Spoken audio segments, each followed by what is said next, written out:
Is that Erica? Hey, how are you? I'm good. I'm good. How are you? I'm good. I'm actually working today, so that's why I'm not on camera, but Okay. I'm here. I'm in between both. Okay. Okay. Well, you can keep your mic off if you want to just listen, and I won't prompt you. Sometimes I give prompts the other women ask Okay, questions, but if you want to just keep your mic off and like kind of have us in the background, you're welcome to do that as well. for sure. Oh my gosh, nice background, Emily. Thank you. It's a good backdrop. I Yeah. live in paradise. Mhm. Are you at home? Are you Yeah. working? Okay.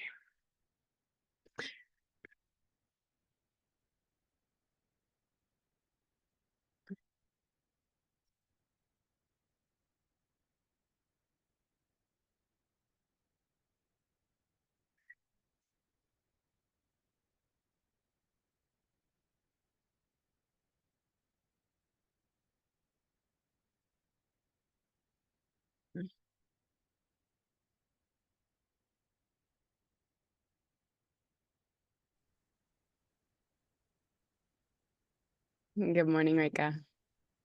Good morning.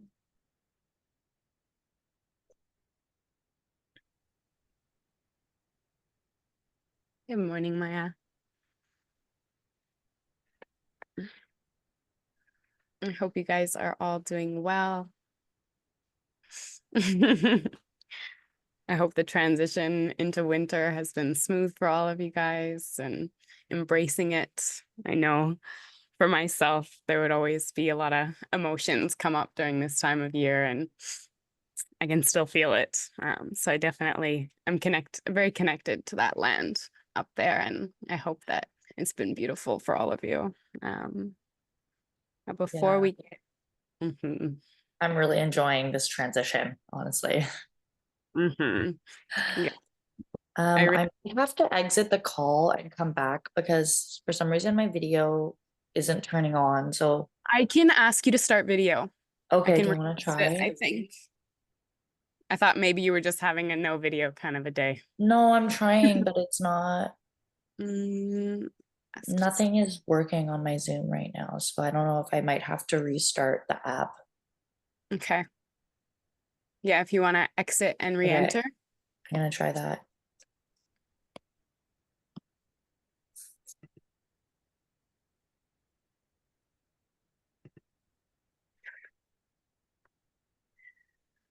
Okay, I would love to start with 4 box breaths like we did last week. So 4-4-4 breathing. Erica's here, but she's working, so she's half in, half out.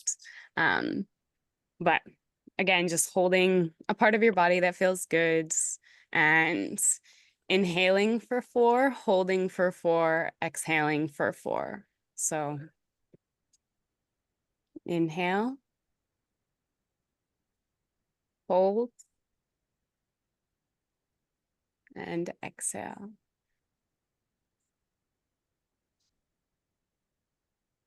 Inhale,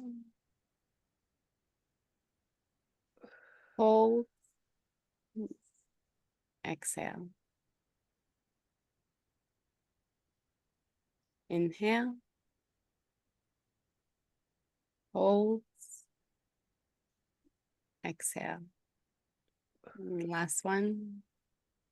Inhale, hold, and exhale.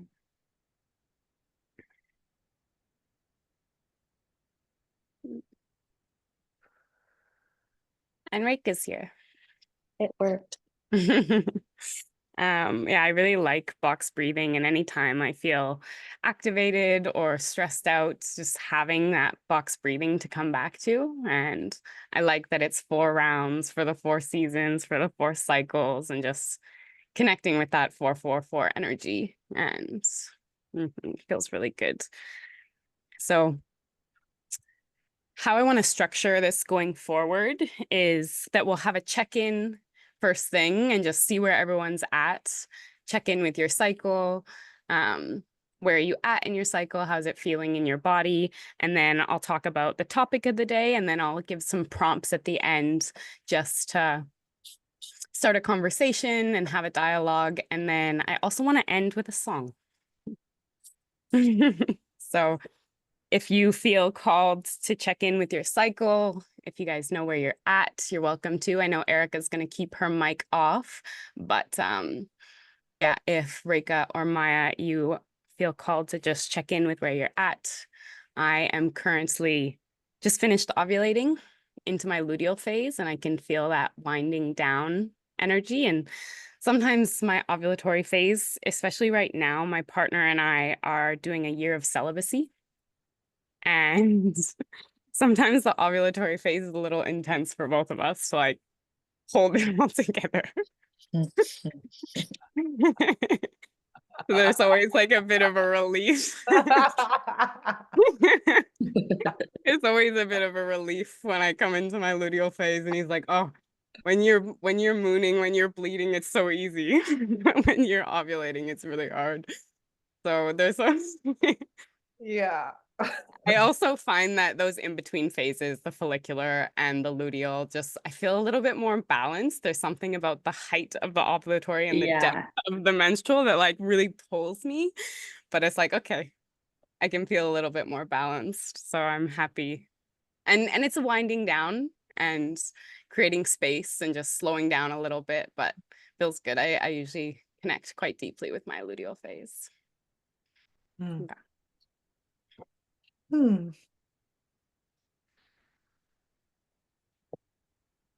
Hey, everyone, I'm sorry I wasn't here last week. But I'll just say for me personally, I have an IUD, and so I don't know where I am in my cycle.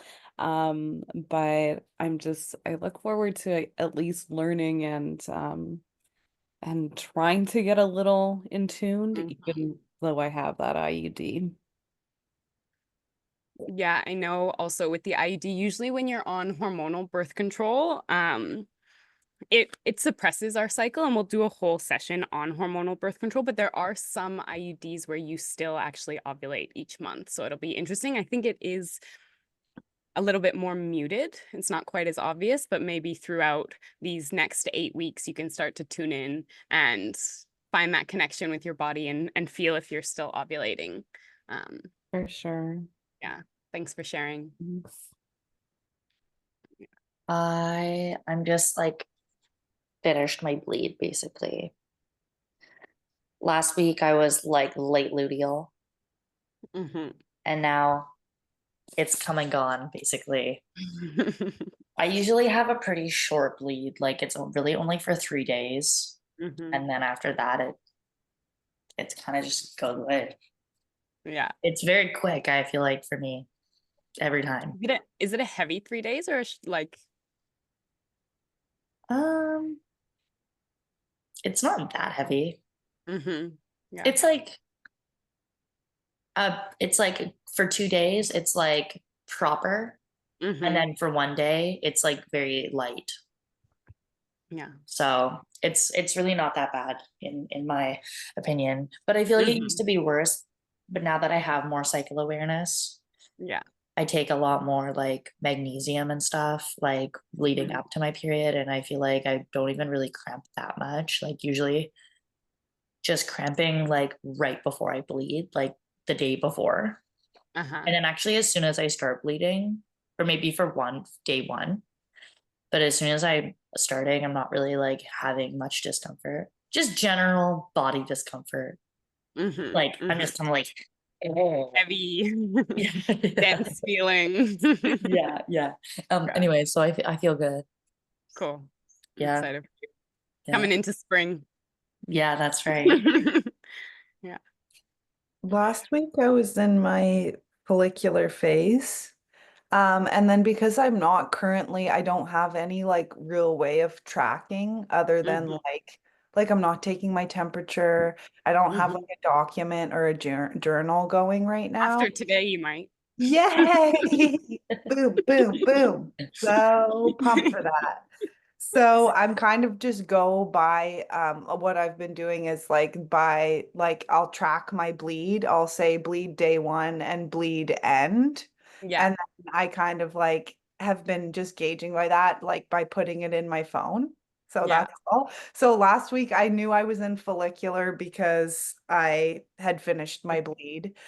So now I checked in with my intuition and I'm like, I may be ovulating because Yeah. like I do have a special little glow about Extra zest. a little bit of of extra energy. So I'm like, maybe mommy's coming out. I don't know.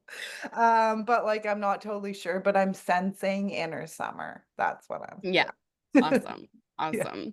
And the more that we talk about it and the more that we check in, and this is why it's so important to like prompt, because it's like, oh, where am I at? What does my body feel like? You'll start to kind of know the little subtleties of how our bodies change from each week to the next. And then like at this point now, I've been tracking for on and off for the last 5 years, but like my partner, he's like, oh my God, you're ovulating in 2 days. And I was like, you know my cycle better than I do, just on like the subtle shifts in my energy, Mm, which I is love just, it's that. blowing me away. Like he's more in tune sometimes with my cycle than I am because we're giving off so much. Like we give off pheromones, our energy changes, and he's just so tuned into me. But you'll start to learn lots of little patterns and start to recognize it in yourself. So yeah, Yay. I'm excited. Me too. Yeah, so I'll share my screen now and then I'll go over kind of the topic of the day, and then after I'm done sharing them, we'll have another discussion at the end. Um,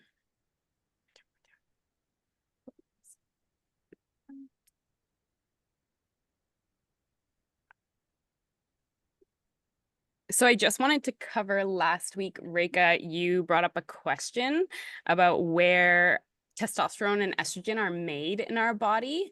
And immediately I responded with the brain. Reka's not here. Maybe I'll wait for her to come back because this was her question. Am I blocking? You No, you're good. can You're still good. see? Yeah. Yeah. Okay. Totally. Mhm. Yeah. So we'll dive more into the female physiology and the endocrine system and how all of this works next week. But I just wanted to cover this question because it got brought up last week. Amazing. But this is the system, our endocrine system. This is what makes our reproductive cycle possible. So all of this, the hypothalamus, the pituitary gland, the pineal gland, our adrenal glands, they're all communicating with each other. I love Right. that. So Reka, I just was gonna answer your question from last week. So you said Okay. where is estrogen and testosterone made in men and women? And I immediately like I knew it was part of the endocrine system, and I thought pituitary gland, I thought brain, and that's usually where our luteinizing hormones are made. yeah, And also FSH. FSH and yeah, follicle stimulating hormones. It's usually so the brain is communicating with the ovaries through this system, this endocrine Yeah, system, and it's saying ovaries, it's time to produce estrogen.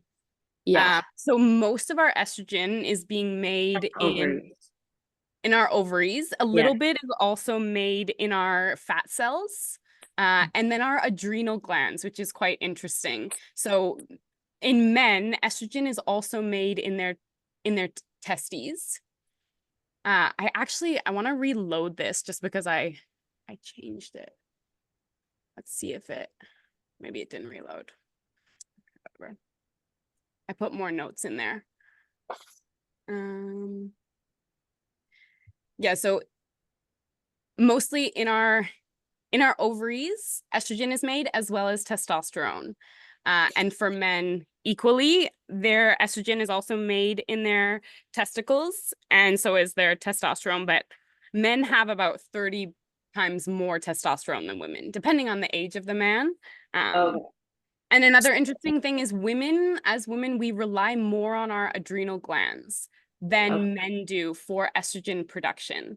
And so our adrenal glands are these little glands that sit above our kidneys, and they need they get replenished at nighttime. And so if we're having hormonal imbalance or we're not cycling regularly, it's really important to actually replenish our adrenals. And a lot of our adrenals are stressed out anyways.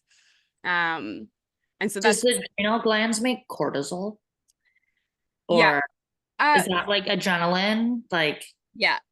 Yeah. It's made in a couple different parts of the body, but yeah, mostly the adrenal glands are like where the production of your cortisol is being made. right. And all hormones I'll go more into detail on this, but all hormones come from cholesterol. That's like the root of where all of our hormones are produced. And so if we're constantly stressed out and producing cortisol, we actually run out of cholesterol and our bodies can't make our sex hormones. And so often when we're in a state of stress, our reproductive organs shut down. They shut down, yeah. They shut down because it's not priority, right? Like in order for our body to survive, we don't need to reproduce. So it's often the first thing that goes down. And you'll notice in your cycle, if you've had a really stressful month, if you've been moving, traveling, like your cycle is the first thing to respond oftentimes. Yeah. So that was just answering the question from last week. And then another thing that came up this week that I wanted to speak to was I listened to the podcast you sent, Maya. Oh, cool. Did you like? I really liked it. There were some things that were a little lost on me, but I really enjoyed it. Yeah. And there were a few things that really came out and got me thinking. And one of them was This last root. week Yeah. last week I talked about how important language was. Mhm. And I didn't really connect with the menstrual cycle. I was referring to it more as my female cycle, as my fertility cycle. I really don't resonate with the word period, even though it marks a period in time, but I like moon time. I like bleed. I like just calling it what it is. And then as I was listening to that podcast, I was like, maybe menstrual actually, what's the etymology of menstrual? Like, where does this come from? And it all comes from the root word me, which is to measure. And meter, measure, memory, moon, it all comes from this same root. Yeah. Metric, Monday, month, like these are all to measure. And so, a menstrual cycle, it's to measure, it's to measure our cycle. So I changed my mind about that. And I really enjoyed listening to that podcast. And there are a few other things that kind of came in that I'll continue to talk about, but yeah, the moon alters our consciousness might be a little bit. Yeah. I really am sitting with that idea. And after listening to it, I feel like there's lots percolating. So thank you for that suggestion. And yeah, I found there were a couple quotes like the nectars of the moonlight is intoxicating. Was a good one. I really connected with that one. But yeah, the menstrual cycle. So from this week to last week, I'm like, you know what? I really come back around on this terminology and I can connect with it. So I just wanted that's a really cool like root. Makes sense. But Mhm. I don't like the menstrual cycle just because it highlights too much on that phase personally. Like I've heard people say like the ovulatory cycle. Yeah. But I actually prefer because I feel like ovulation is the star of the show. Well, that's what I said last week. It was like this word doesn't encompass all of what our cycles entail. Yeah. If anything, it should be the ovulatory cycle because that's what our body is trying to do. It's trying to ovulate, exactly. and bleeding is just the byproduct. Exactly.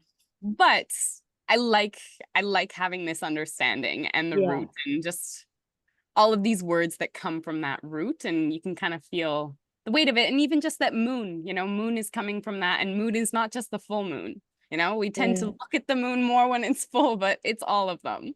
Yeah. Right. Yeah.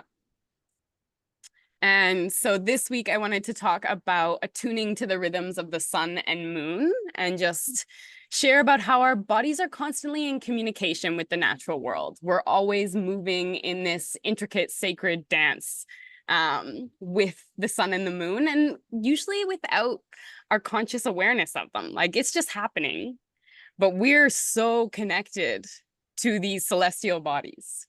And they're governing so much of what we do and how we operate in the world. And yeah, I really was reflecting just on this last week being in my ovulatory phase. And last week was also the full moon. And there were lots of posts and people were, you go out and look at the full moon and I was feeling a lot of tension on me because I was ovulating, and there's just so many similarities between, you know, when the full moon is out and how it affects us, and when we're ovulating, you know, it's the full, you know, the egg, the glowing feeling that you get, and the glowing from the moon, and there's just this beautiful kind of synchronicity between our rhythm and the moon, and the importance of the sun as well. So the circadian rhythm and the infradian rhythm are the two that I wanted to talk about today. And the circadian rhythm, we probably all heard of it, the 24-hour biological clock that runs on the sun, and it's experienced by everyone. And it governs our sleep-wake patterns, our hormone secretion, our body temperature, our metabolism.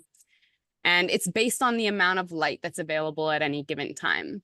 And so this word is derived from the Latin word dan, which means day, and circa, which means around. So it translates into around a day. So it's a 24-hour cycle. And we know we get up in the morning, when we go to sleep at night, flowers open their petals to the sun and then close and retract at nighttime. There are animals that hunt during the day and animals that hunt during the night, but everything's kind of moving in this 24-hour cycle.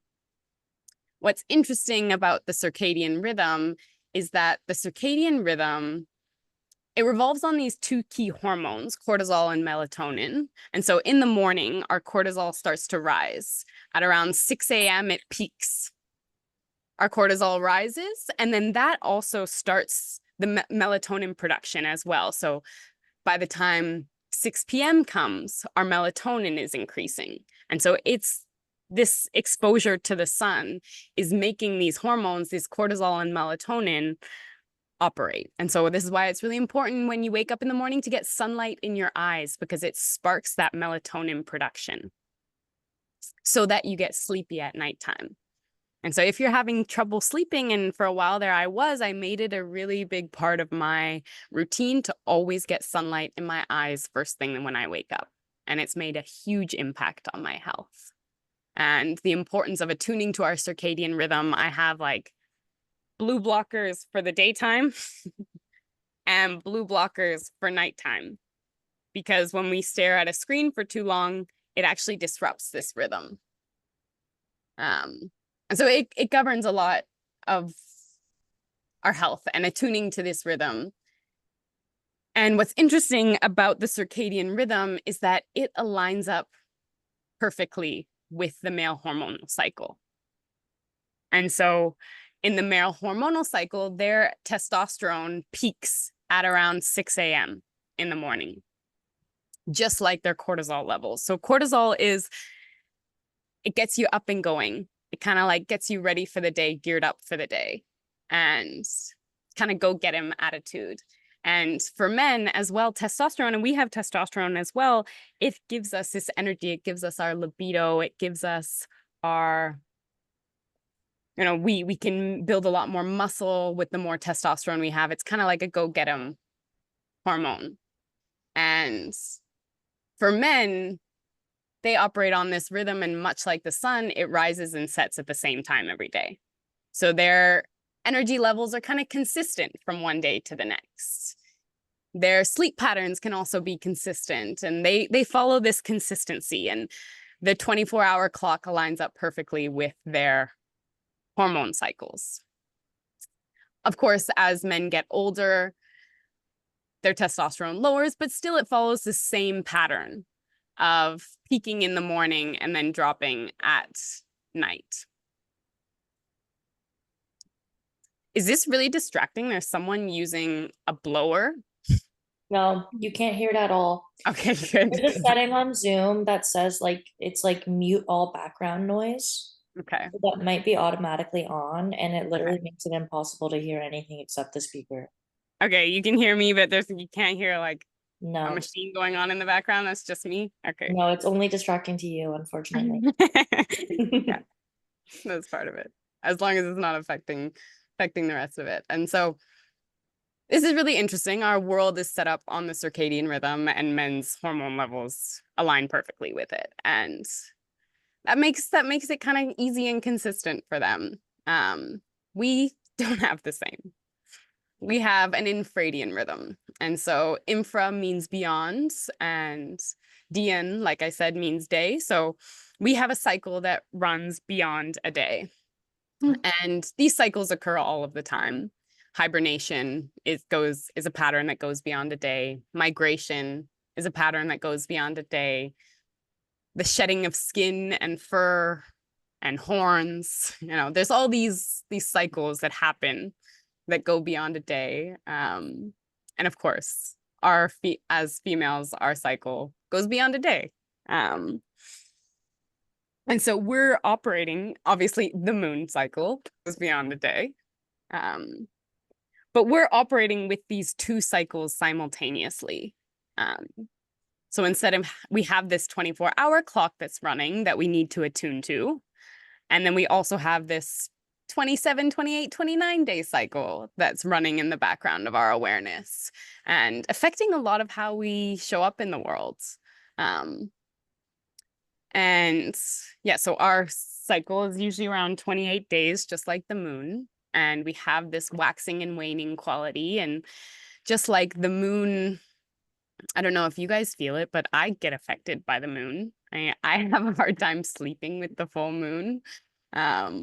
There's a reason why people refer to crazy people as lunatics, lunatic.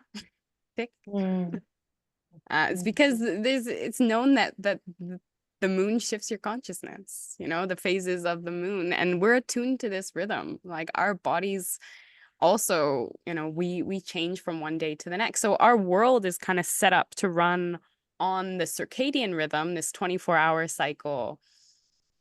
We want to be consistent. We want to show up at the same. I think a lot of when we're working 9 to 5, there's an expectation that we show up the same every day, that there's consistency, just like the sun rises every day. But as women, we're not the same every day. We're like the moon. We go through phases, and we have more to give at some phases of our cycle and less to give.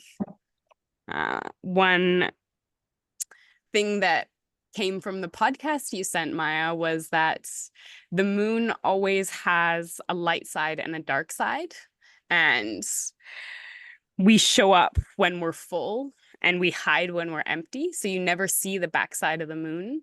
But when the moon is full, it's like this big glowing orb that everyone looks at and everyone draws their attention to. And I find that in myself is like when I'm ovulating, I want more attention on me. I'm like, I dress differently. I, have a little bit more flair in my energy. I noticed even just a few days ago when I was ovulating, one of my business partners was here, and he just mentioned in passing, he was like, Emily, your energy is really good today. And I was like, wow, people just notice this. Like people just notice how your energy changes. And it's so interesting that we all go out to look at the full moon, but we never go out to look at the new moon. We kind of hide. It's like we hide when we're bleeding, right?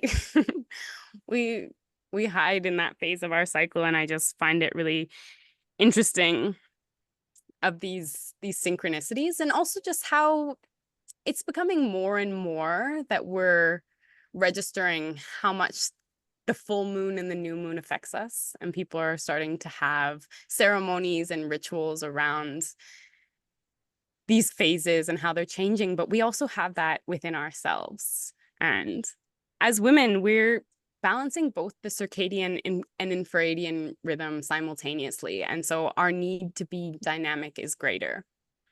And if we don't find equilibrium between these and we don't attune to these cycles better, we get thrown more off course. And I really believe that when we attune to these natural rhythms, whether they're the moon cycle, whether they're our own cycle and the sun and moon, like when I was in university, I was staying up every night working in the library until like 2, 3 o'clock in the morning, not sleeping. It's really important to sleep while the moon is out. The sun has these stimulating qualities to them that get our energy going, and the moon has like revitalizing healing qualities. And so we really have to align to these natural rhythms and align to the cycles of our rhythm, and so we don't get thrown off course. And I was reading a book by Alyssa Vitti called The Woman Code, and she talks about how so many more women are struggling with autoimmune diseases, hormonal imbalances, infertility issues than men. She actually said that 50% of women struggle. And I see this in my life. I know so many women that have PCOS, PPMD, all of these different kind of chronic illnesses. And you don't really hear about it in men. At least in my experience, I never really hear about men struggling with those conditions to the same degree. And I really think that it has something to do with the fact that we're not honoring our infradian side. So we have both these cycles going on simultaneously, and we really need to learn how to work within them. And so much of our culture runs on the circadian rhythm. And so we've kind of just attuned to that cycle, but we've really quieted our infradian rhythm, actually so much so that when I was writing the document and doing this presentation, infradian is seen as a misspelled word. It actually doesn't even exist in I lots. noticed that it doesn't exist in like Google or like on your phone. And I'm It's like, not. like I'm spelling this right. It's like not in the dictionary. It's not in the dictionary, and no one spoke about it. And I didn't even know that this word existed until about a year ago. Yeah. You know? Talk about like Uh, erasure of, you know, that universal wisdom. Yeah. Yeah. And just how important it is to us, and it's just not spoken about. I can't imagine there's many men out there that know about an infradian rhythm. You know, many women don't know about it. And I really think, like, for me, it's through learning and experiencing and getting to know my infradian side that I teach my partner. You know, I teach the men around me about this. And it's like they're not going to know intuitively because they don't have it. And it's like it's part of our job to learn our own bodies, to like show up authentically as us, and to embrace these cycles, to then show the importance of them. Yeah. You know, I really think that is the step. And so part of why I started tracking my own cycle and getting off hormonal birth control was to become more authentically me, you know, and through that, my partner recognizes and sees it. And yeah, I Were think you it's really when you first like because you and your partner have been together for a while, right? yeah, 5.5 years now. Yeah. So when you met him, were you on hormonal birth control? Or off of I it already? I met him at the end of an 8-month backpacking trip, and I had ran out of hormonal Oh, birth okay. control while I was on that trip.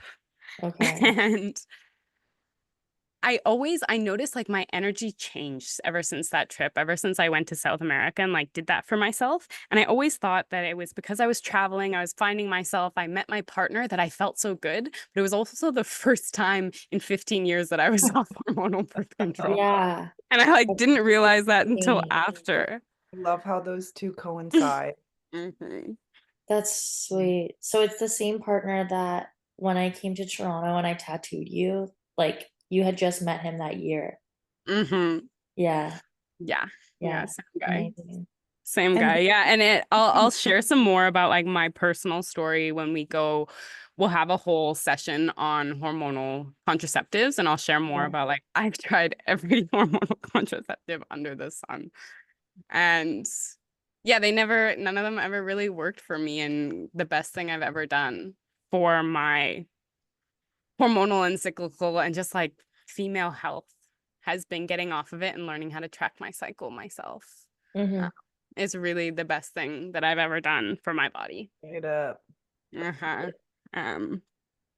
But with it, you know, like a lot of women, at least my cousin, and I know so many women, they started having, as they were going through puberty, they went on hormonal birth control to regulate their acne, or to regulate their cycle, or women have pain and they can't show up in the world as well. So they go on hormonal birth control to make it easier, right? Yeah. Make it easier to function in the world. But it's actually, my point is that, we don't need to attune to the world and society. We don't need to show up easier. It's actually maybe a reflection that our structure is not set up for us. Yeah. Yeah. And we have to build a new one.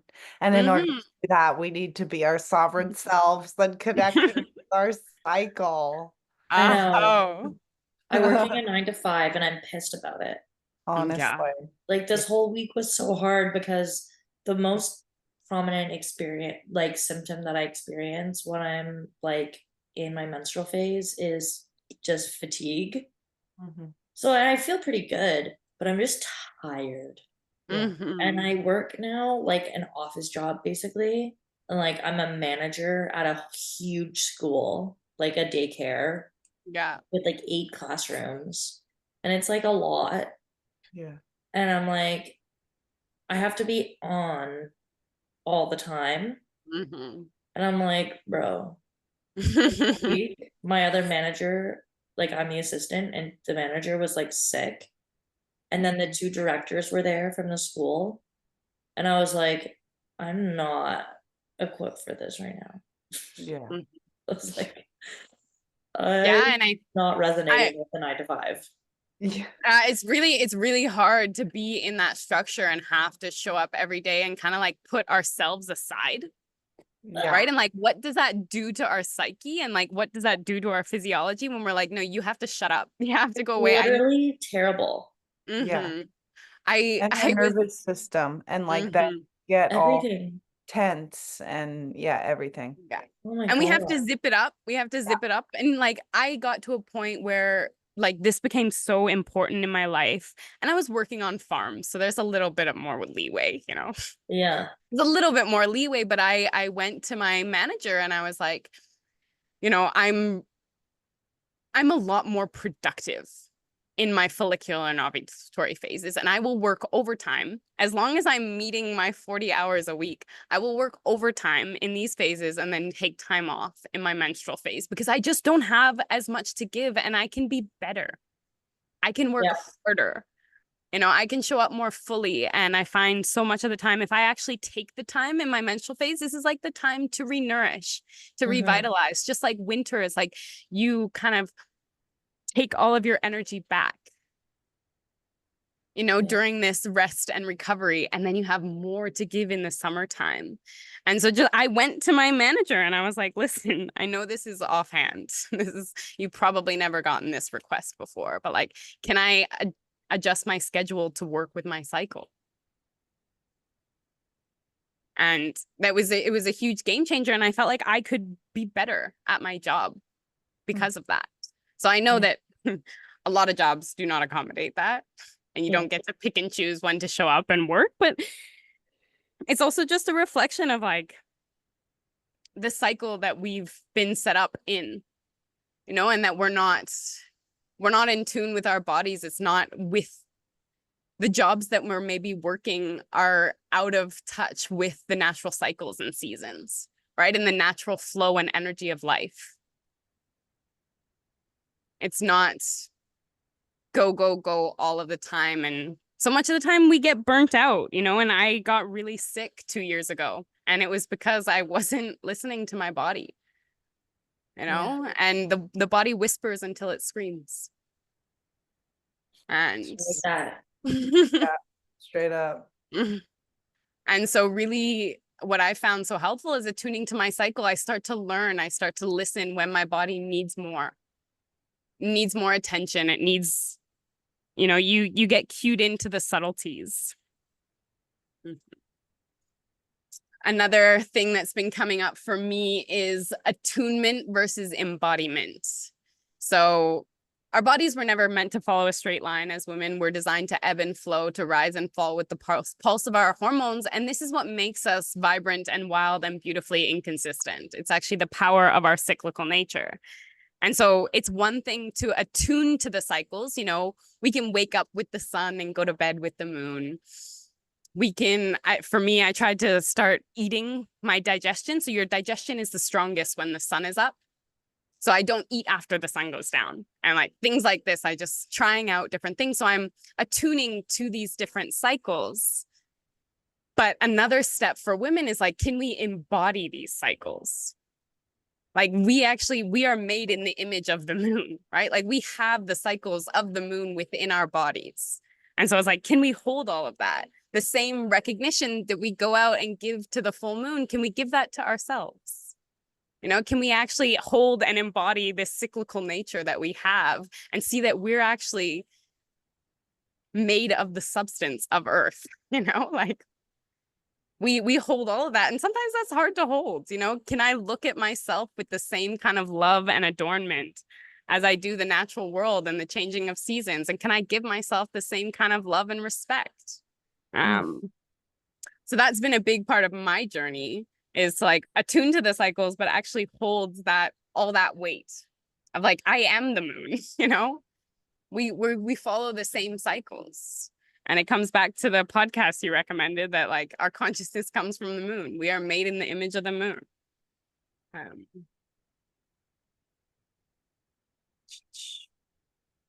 So a couple of the prompts that I had, and we already went over this, but do you track your own rhythm? Had you heard of the infradian rhythm before? Is that something that you were even attuned to? And then, yeah, what does it feel like? Where you at in your cycle? And we did that before. And then I'll go into also showing you my tracker and sending it to you guys. So if you don't currently spreadsheet. No. This is my basal body temperature. This is the pattern that my body follows. Oh, wow. Wow, that's so beautiful. And so I'll show you guys all how to do that. If you start tracking, I mean, it's hard to be super, at least for me. There's sometimes when I'm super consistent with my basal body temperature, and sometimes when I'm just not that good. I tried a thermometer and it was not working. I had to get a temp drop, but then sometimes I forget to wear it. I do it with a thermometer, but no. I'm celibate for a year, and for me to be taking my temperature every morning while I wake up, even though I'm not even having sex, seems a little bit ridiculous. It's just for knowing. It's not for. It's just exactly.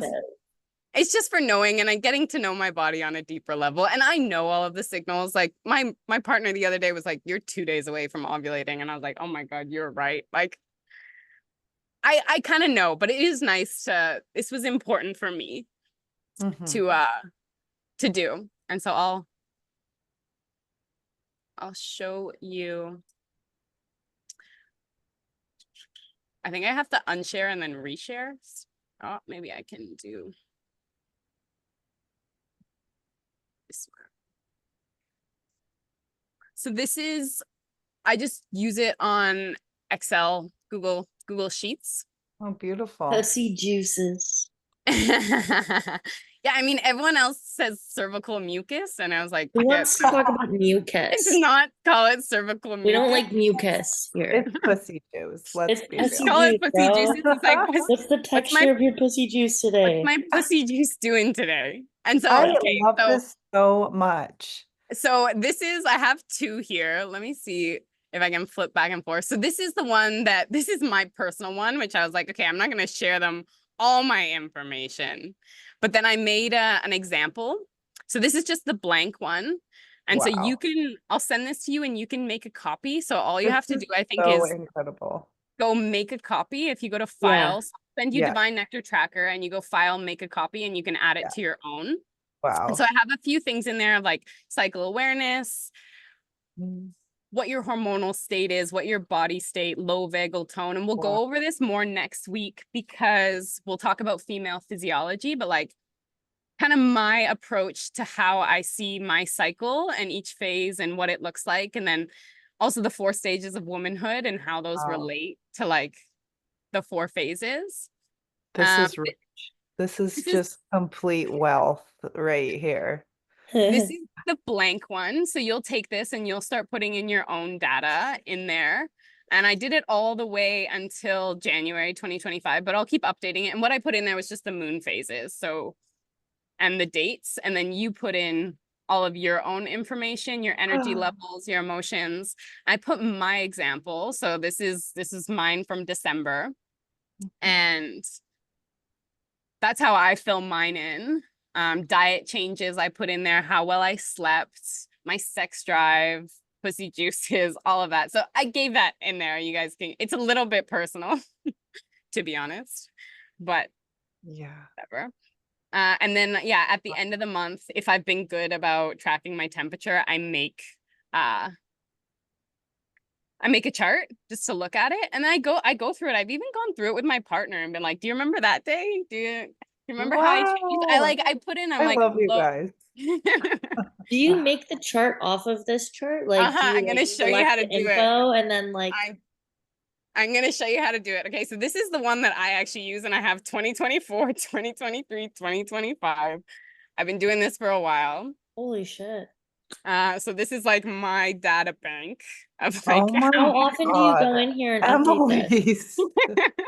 You This is like I'm committed to this cause. You do it every are- day? I do it when I'm good. I do it every day. Sometimes I do it at the end of the week. Right. But you can see like output, you know, can say output, I say pussy juices, you know, my vocabulary changes. But I have like certain vocabulary that I use to describe. I have like, you know, Yeah. I have talks about, you know, how I got short with Matt and I was emotionally distracted, you know, in my own Wow. head, lots of bad thoughts, you know, and I Yeah. change. And I start to notice patterns in myself. Like pattern Yeah. recognition is the most important. And so Yeah. I have a really strong pattern of like how my pussy juices change throughout the month. Yeah. And I know based on my pussy juices where I'm at in my cycle. This Just for is wiping. incredible. This is just, I can't even believe you've So I'll changed show my you. life. That's the goal. I've I'll show been you. waiting for this and you just made it for you. You're just Well, wow. I'll share it with you guys today and then you guys can explore it and bring any questions you have, but I will show you how to make the graph. Yeah. Because that took me a little while to figure that one out. Okay, so I'll do it for May 2024. I think I have all my data in there. I have it also. Okay, so what I do is I select.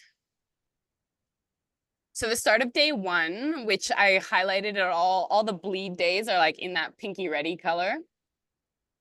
And I select that and I go down to day 29. And that's going to be one set of data. And then I also select my temperature. And so those are my two like Data sets. data sets that I use. Yeah. And then once those are selected, I go insert chart. So I selected those two data sets and the chart pops up. And what I want to do is a smooth line chart. Mm. And so there's two sets of data there, but what I want is the x-axis to be my cycle number. So that's A. So I have A111 to A140. And so I want the x-axis at the bottom to be days 1 through 29, whatever it is. And I'm going to aggregate those. So make sure aggregate is there. So at the bottom of the chart, it shows 1 through 29. Right. And there's two series there. So I don't want both the series of numbers there. I don't want 1 through 29 there. I just want C. So if you look at the chart, like under C, that's where the temperatures are. Yeah. And so I just want the series to be the C numbers, the C column. So I'll delete this A column from the series and it's just the C. But what I'm seeing there is that the range goes from 0 to 100, but my temperature only goes from 97. You know, it only goes a few Points of a degree. points. So what I'll do is go to customize and I'll go to vertical axis. Is it horizontal axis? I think it's vertical axis. Okay, I go 97 to 99. What does that give me? Okay, 96.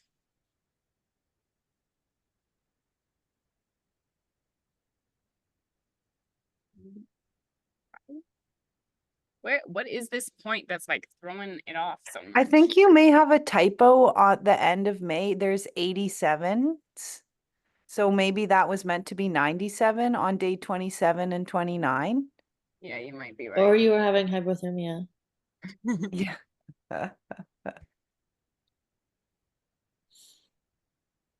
Yeah, right below there. This one? Yeah, right No. below. Yeah, day 27 and 29. Yeah. And I don't know what happened to day 28, but Oh yeah.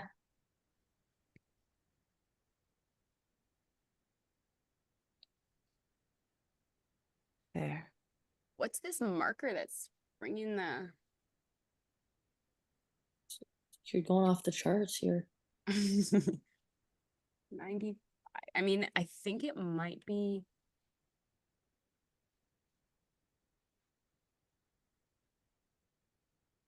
Maybe it's because you are missing date or no, where's Day it? 17. Day Day 17. 17. Oh, Oh, yeah. that's also 89s. I think.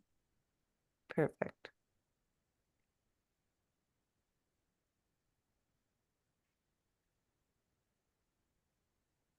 Good thing we came and edited this here. I can do a different set too. I can go back and Well, either way. I can do a different. I'll do this June one and show you guys. Okay. June cycle.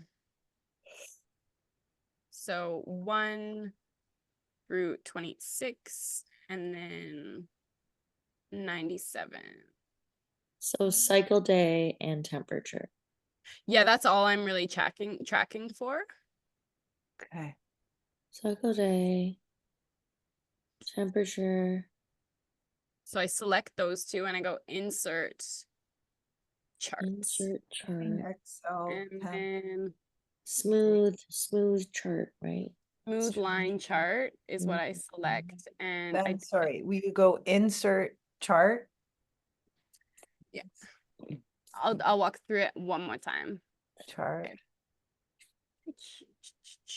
I got the selecting. Yeah.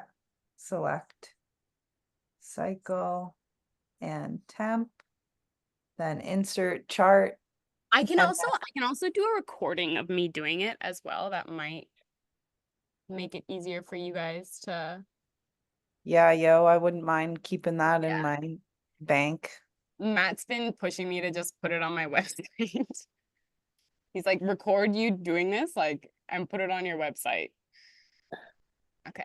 So It's I really selected these numbers from 1 to 24. This was a bit of a shorter cycle. Yeah. And then I selected again from my temps and then go to smooth line chart. And I'll do x-axis being A, and then I aggregate. So A is always cycle day number and C is always temperatures. And then I'll delete the series. So I'll delete A series, and so it'll just be the one series there. I'll move it over here. And then I'll go customize. I'll go vertical axis. I'll do minimum 97 and maximum 98, 99.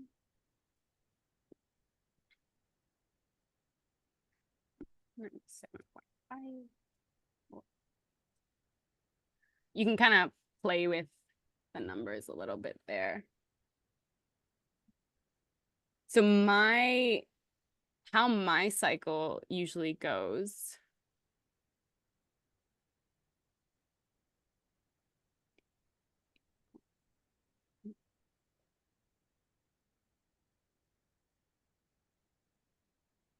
is that right before I ovulate, I have a dip.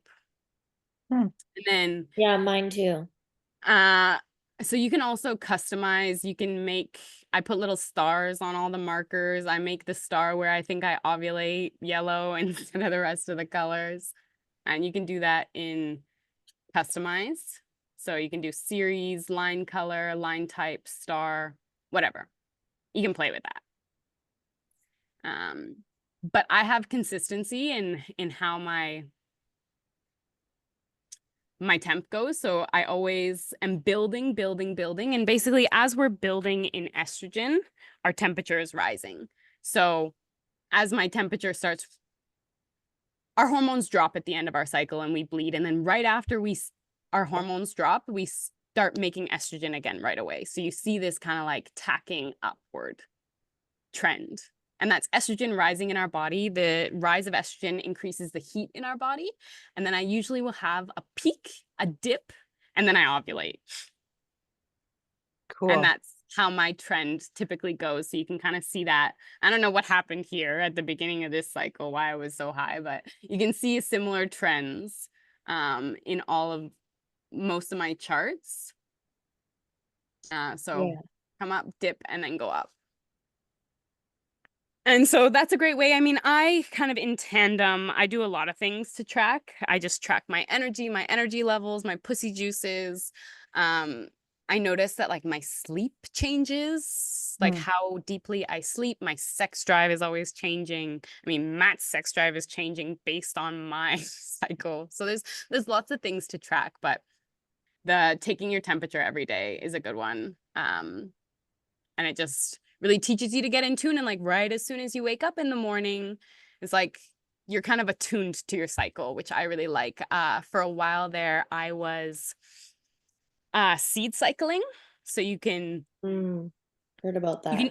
You can eat certain foods to enhance your hormones. And so sunflower seeds, pumpkin seeds, sesame seeds, and flax seeds. And I can talk more about that. I'm going to do a whole session on nutrition and eating for your cycle. But what I really loved about that was every morning when I woke up, this is before I started taking my temperature, it was like, oh, what am I eating? What seeds am I eating today? Because I would change what I was eating based on my cycle. And so like everything kind of starts to become attuned to your cycle. How you exercise, how you eat, what you take on, how many plans you make. It just becomes like, it might feel like work now, but I'm at a point where it just feels just natural. It feels really, really good to just move with the flows of my body. But it took a while. I mean, I've been doing this for the last 5 years on and off. There's certain times when I've been really struggling physically. I've paid more attention to it. And like when I stopped cycling for 6 months and I was like, you don't really realize how much you value something until you lose it. And it was at that point where I was like, hey, I'm really like getting down and learning how to track and like bringing my cycle back and just living my whole life with just like hormonal and cyclical awareness. And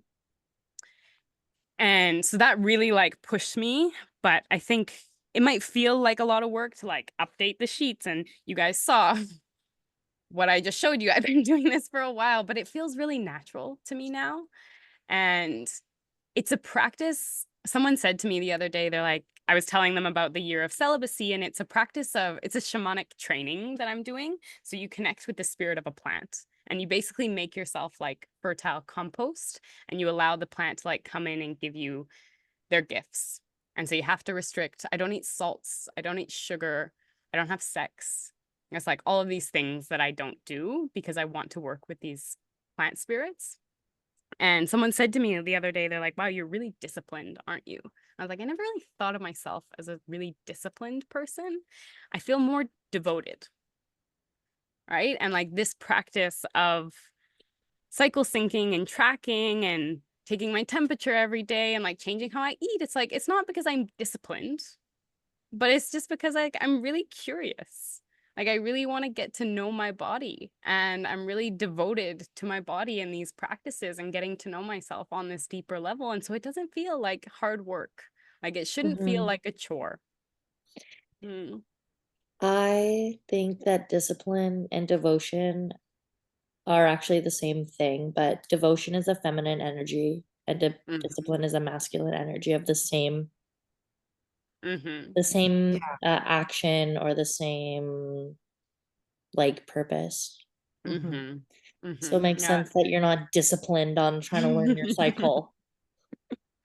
Yeah. You're devoted to Yeah. these practices Yeah. Mhm. because I love they're that. healing and they're, you know, They're enriching to my The life, way. really. Yeah. yeah. They're really enriching to my life. And the more I attune to my cycle, I feel like the more I can live in alignment and balance. And like I just show up better for myself and for the world when I'm in balance. Yeah, another thing I wanted to bring up today was just this concept of equality that's really changed in my life over the past few years. And we're balancing this circadian and Freudian rhythm. And I feel like a lot of times as the feminist movement came about and we were like fighting for equality, we ended up kind of turning ourselves into small men, and Yeah. just kind of attuning to all of their needs and not really taking into consideration our own. And I came to the realization that like I don't actually believe in equality because we're not equal. We're fundamentally different. Mhm. We're fundamentally different and there's no, hierarchy. There's no better or worse. It's just different and we will never be equal, and if we're constantly striving for equality, like I don't know if it exists, and that was just a big equanimity. That was just a big realization in my life that we have our own gifts and we're fundamentally different. And we need to learn how to honor and embrace our gifts. And I think a lot of the time, like we feel like we're failing in a man's world. At least that's how I felt in my life before, that I can't show up and I can't be consistent and I get burnt out. And it's just like, it's not conducive to my physiology. So really, but my job is really getting to know my physiology. And what's so crazy is that so many of like, I work in the health space and so many of the testing and research in science and health is done on men because women are too hard to study. You can't study women because they're cyclical beings that change from one week to the next. So if you were to run a study, you would have to study each woman at different phases of her cycle because she's changing. So a lot of the research in the health and science space isn't accurate and they don't study women. And You it would know? be a lot easier if women tracked and knew how to track and everybody knew how to track, because then they actually would be able to do that, but they're too damn Uh-huh. lazy and nobody wants to fucking track apparently. Yeah. Maybe Yeah. they should study that. I mean, a lot of women are also on hormonal birth control, so they're actually changing their physiology and they're not cycling. And so it's really complicated to study women. And so a lot of the research out there is like it's not done on women and it's not done on women properly. And I really think it's our job to get to know our bodies and get to know our cycles and change and make it normalized. Like people would ask me to come to a party or come to do something or what are you doing next week? And I'd be like, well, let me just check where I'm at in my cycle first before I Yeah. commit to anything. And I started doing that in conversation. I would show up to work today and be like, I'm on my period. I'm not going to be that able to show up that well, and just Yeah. normalize it. Normalize that this is just a part of our body. This is just a part of our reality. And we don't need to keep quiet about it anymore. And I think it will make the world a more balanced place if we actually embrace and recognize and embody that this is just a Yeah. part of our reality instead of trying to quiet it down. Yeah. Yeah. There's this quote that's been coming up into my consciousness a lot, but it's something like we're not gonna build a new world by like destroying the old one. We're just gonna build better systems so that the old world becomes obsolete. And like I just think Mhm. that embracing this divine feminine power and resurgence and all this connection with the natural world and the laws of the universe, like we've been talking about, is Mhm. just like it makes the old systems obsolete, and Mhm. it's just part of that just like transformation from the old patriarchal oppressive ways, and that this is like deeply rooted and deeply at the core of that resurgence in power. Yeah. Oh. Oh. Yeah, Yeah. thank you for sharing that. And I really feel that we have to start learning for ourselves and speaking for ourselves and teaching this and normalizing it in the world, because it's not going to change. It's Yeah. not going to change unless we do. And I think that the world becomes a much more balanced place when we're in tune with our bodies and in tune with the cycles of nature, you know, and like this attunement and embodiment, like we are nature. We hold the cycles of nature. So it's like, yeah, we as a society, we need to attune to the rhythms of nature and live more holistically, but like we also have to embody it and recognize it in ourselves. And that can be some really deep work. You know, it takes a lot of self-love and it takes a lot of devotion. And yeah, it's a beautiful, beautiful practice. So I'm really grateful that you guys are all here to continue doing that and continue making these changes in the world and have this love and dedication for ourselves. And yeah, thank you. There is a song that I wanted to sing. I often have a hard time like closing the container. I like feeling complete. So I thought singing would be a good way to end it. And it's a Lakota prayer song. And I'm gonna do 4 rounds, and I would like to do this for every session, and then it's a repetitive song, so you'll actually be able to join in as well. And it's a Lakota prayer song for compassion and understanding. And I feel like so much of this work is around compassion and understanding and just really giving ourselves grace and allowing the subtleties of our bodies and the wisdom of our bodies to come through and recognize that like that is what the world is needing right now more than anything. So I'll do 4 rounds of the song, and yeah, it is repetitive. So if you felt called to join in, maybe not this time, maybe next time. But if you guys are feeling complete with today, I will sing. But if there's any last words that you guys want to share on, or anything that you guys want to talk about specifically in the coming weeks or you're interested in, like I'm kind of tailoring every topic. I have things that I want to talk about, but I'm also curious if there's anything that comes to mind specifically that you really want to talk about. Next week is going to be all about female physiology and getting more into the hormonal cycles and how we change physically from one week to the next. And then we'll be talking about hormonal birth control after that. Yeah. Good. Yeah. Yay. O se mana hey, o se mana hey. O se mana hey, o se mana hey. O se mana hey, o se mana hey lo wai. Tanka shela mi hello se mana ye lo wai. O se mana hey, o se mana hey. O se mana hey, o se mana hey. O se mana hey, o se mana hey lo hey. Tanka shela mi hello se mana ye lo hey. O semana hey, o semana hey.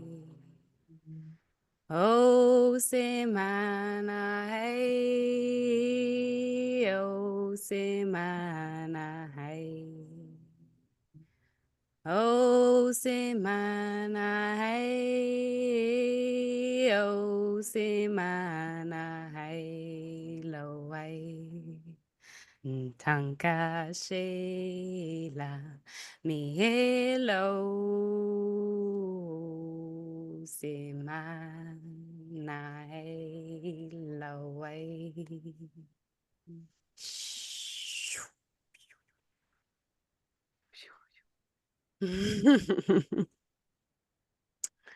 Thank you.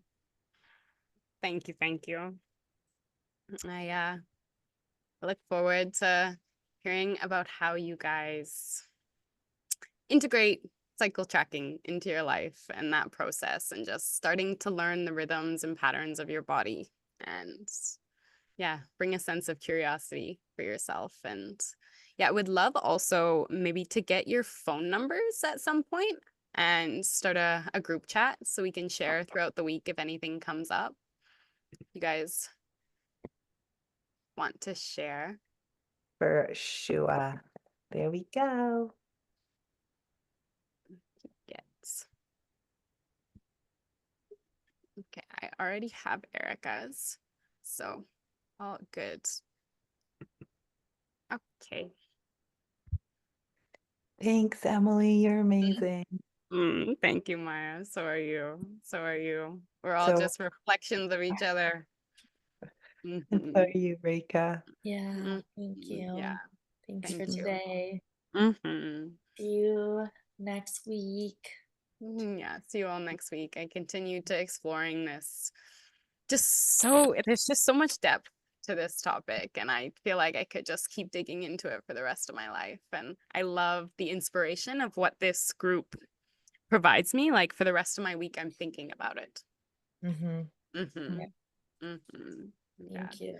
So yeah, next week come and we'll check in with our cycle first thing and just like talk about where we're at and how it feels in our body and yeah, or where we think we're at. Maybe we don't know exactly where we're at, but you know, our intuition and our body is always whispering to us and giving us signals. And yeah, okay.